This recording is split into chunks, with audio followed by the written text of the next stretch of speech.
Hello, I'm Amelia Barker. Let me tell you a bit about myself. I was born on July 22, 1866, in the small pioneer town of Parowan, Utah. My parents, Joseph and Mary Ann Barker, were hardworking but very poor. I was the third of 6 daughters in our family. My name, Emma, was given to me after my mother's sister, and Amelia was the name of my father's sister. When I was 8, my parents separated, and my mother took on the responsibility of supporting our family. She started school in our home and accepted anything she could to make ends meet. We gleaned in the fields in the fall, shucked corn to earn a pan of flour and a cup of molasses, and often had only bread and onions for lunch. In the winter, Mom taught school and took in washing. As soon as my older sisters and I were old enough, we started working for other families to earn money. At the age of 8, I found work in a home for only 50 cents a week. In 1878, before I turned 12, my mother accepted a marriage proposal from James Dunton, who had grown children of his own.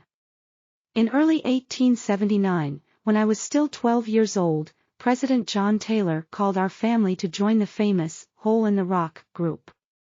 My parents took my 2 youngest sisters with them and left my sisters and me to work with families in Parowan. It wasn't until 1882, when I was 16 years old, that our family was finally reunited.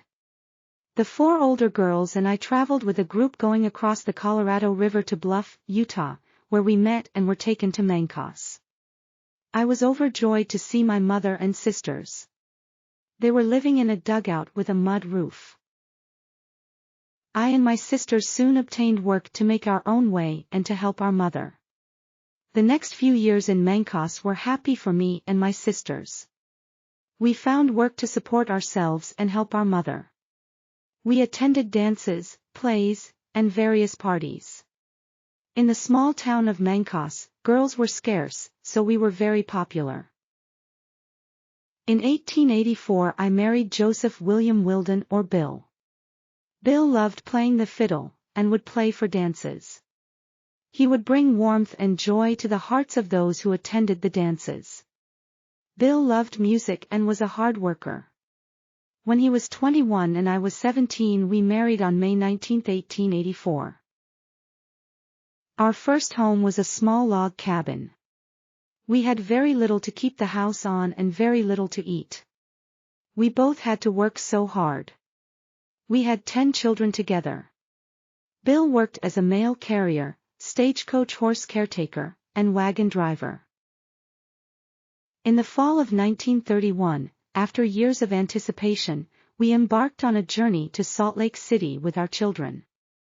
Our purpose was to go to the temple and accomplish something we had desired for a long time.